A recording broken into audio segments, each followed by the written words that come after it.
हर वर्ष 16 मार्च को भारत में राष्ट्रीय टीकाकरण दिवस मनाया जाता है। खेल मंत्री डॉक्टर मनसुख मांडविया 16 मार्च को नई दिल्ली के जवाहरलाल नेहरू स्टेडियम में फिट इंडिया उत्सव का उद्घाटन करेंगे। हिसार हवाई अड्डे की सुरक्षा की जिम्मेदारी हरियाणा पुलिस को सौंपी गई। दिल्ली विधानसभा का बजट सत्र 24 से 26 मार्च तक चलेगा। अंतर्राष्ट्रीय पैराग्लाइडिंग महोत्सव 19 से 23 मार्च तक केरल के कोलाहल-मेडु वागामोन में होगा। दिल्ली मेट्रो की केबल चोरी के मामले में दिल्ली मेट्रो पुलिस ने 5 लोगों को गिरफ्तार किया है। अगले वर्ष गणतंत्र दिवस के अवसर पर घोषित किए जाने वाले पद्म पुरस्कार 2026 के लिए ऑनलाइन रजिस्ट्रेशन शुरू हुए हैं। रजिस्ट्रेशन की अंतिम तारीख 31 जुलाई 2025 है। आरबीआई को ब्रिटेन में सेंट्रल बैंकिंग द्वारा डिजिटल ट्रांसफॉर्मेशन अवार्ड 2025 के लिए चुना गया। मौसम विभाग ने अगले 2 दिनों में छत्तीसगढ़, झारखंड, विदर्भ, पश्चिम बंगाल के गंगे क्षेत्रों, तेलंगाना और आंध्र प्रदेश के अलग अलग स्थानों पर लू चलने का अनुमान व्यक्त किया है। पीएम नरेंद्र मोदी 30 मार्च को आकाशवाणी पर मन की बात कार्यक्रम में देश विदेश के लोगों के साथ अपने विचार साझा करेंगे। जम्मू कश्मीर में 365 चिकित्सा अधिकारियों की नियुक्ति हुई। भारत के विदेशी मुद्रा भंडार में 7 मार्च को समाप्त हुए सप्ताह के दौरान 15 अरब 26 करोड़ डॉलर की वृद्धि हुई। दिल्ली राज्य हज समिति ने दावत ए इफ्तार का आयोजन किया। इस कार्यक्रम में दिल्ली की मुख्यमंत्री रेखा गुप्ता सहित कई नेता शामिल हुए। इसरो ने LVM-3M6 मिशन के लिए क्रायोजेनिक इंजन की फ्लाइट एक्सेप्टेंस हॉट टेस्टिंग सफलतापूर्वक पूरी की। मुंबई सीमा शुल्क विभाग ने 3 करोड़ 67 लाख रुपए मूल्य का तस्करी का सोना जब्त किया। मीडिया रिपोर्ट्स के अनुसार पश्चिम बंगाल में हिंसक माहौल को देखते हुए बीरभूम जिले के सेथिया शहर के कई क्षेत्रों में 17 मार्च तक इंटरनेट और वॉइस ओवर इंटरनेट टेलीफोन सेवाओं को निलंबित किया गया। भारतीय मानक ब्यूरो ने असुरक्षित गैर प्रमाणित उत्पादन बेचने वाली ई-कॉमर्स प्लेटफॉर्मों पर कार्रवाई की।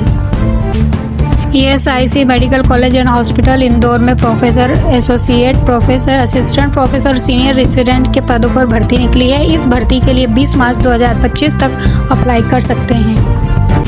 RRB की ओर से सहायक लोको पायलट भर्ती परीक्षा का आयोजन 19 से 20 मार्च 2025 को होगा। National counselling for hotel management joint entrance examination का आयोजन 27 अप्रैल 2025 को किया जाएगा। यह परीक्षा एक ही शिफ्ट में सुबह 11 बजे से लेकर दोपहर 2 बजे तक आयोजित की जाएगी। गृह मंत्री अमित शाह की उपस्थिति में मिजोरम के औंजौल में असम राइफल्स बटालियन की भूमि पर मिजोरम सरकार को हस्ताक्षरण और नक्शों का औपचारिक आदान प्रदान हुआ। भारत ने जिनेवा में आयोजित अंतर्राष्ट्रीय श्रम संगठन की 353वीं शासी निकाय की बैठक में भाग लिया। International masters league cricket tournament के फाइनल में 16 मार्च को भारत का सामना वेस्टइंडीज से होगा। ये मैच रायपुर में शाम 7:30 बजे से खेला जाएगा। Indian super league football tournament के प्लेऑफ मुकाबलों का कार्यक्रम जारी है। नॉकआउट मुकाबले 29 से 30 मार्च को खेले जाएंगे। इटली के तुरीन में चल रहे स्पेशल ओलंपिक शीतकालीन खेलों में भारतीय खिलाड़ियों ने अच्छा प्रदर्शन जारी करते हुए 15 और पदक अपने नाम किए। Amritsar temple blast. अमृतसर मंदिर विस्फोट मामले में 3 आरोपी बिहार से गिरफ्तार हुए। बब्बर खालसा से संबंध है। रोशनी नादर नेटवर्थ। HCL ग्रुप के संस्थापक शिव नादर की बेटी रोशनी नादर रातों रात अंबानी फैमिली यानी नीता अंबानी से भी अधिक अमीर महिला बन गई है। इसका कारण यह है कि शिव नादर ने रोशनी नादर को अपनी की करीब 47% हिस्सेदारी दे दी है। बिहार। पूर्णिया हवाई अड्डा शुरू होने के बाद यह बिहार का चौथा ऑपरेशनल एयरपोर्ट बन गया है। अभी पटना, गया और दरभंगा से विमानों का संचालन हो रहा है। एक संसदीय पैनल ने मनरेगा मजदूरी दरों को बढ़ाने का सुझाव दिया। भारत ने श्रीलंका को 50,000 फ्यूरोसमाइड इंजेक्शन दिए हैं ताकि वहां के अस्पतालों को दवाइयों की कमी से राहत मिल सके, खासकर संकट के समय में।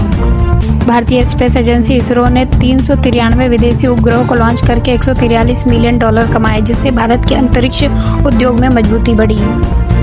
भारतीय रेलवे ने तिरुपति और नेल्लोर जिले में यात्री सुविधाओं को बेहतर बनाने के लिए गुंटूर स्टेशन के आधुनिकीकरण के लिए 49 करोड़ की राशि आवंटित की है।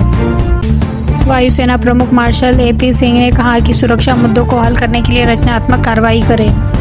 प्रधानमंत्री सूर्यघर मुफ्त बिजली योजना ने अपने 10 मिलियन सौर पैनल लक्ष्य का केवल 8.46% पूरा किया है और इसे 2027 तक पूरा करने का लक्ष्य रखा गया है। जयशंकर ने तमिलनाडु के मछुआरों से बातचीत के दौरान काउंसलर मामले में पूर्ण समर्थन का वादा किया। मणिपुर के एक सांसद का दावा है कि पूर्वोत्तर में विद्रोही समूहों के साथ समझौते की गृह मंत्रालय की जांच हटा दी गई है। अकाली दल परिसीमन विरोधी बैठक के लिए चेन्नई जाएगा।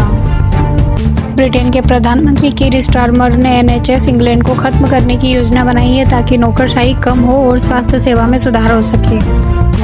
अक्षर पटेल को आईपीएल 2025 में दिल्ली कैपिटल्स का कप्तान चुना गया है। उन्होंने केएल राहुल और फाफ डू प्लेसिस की जगह ली है और 16.50 करोड़ में रिटेन किए हैं।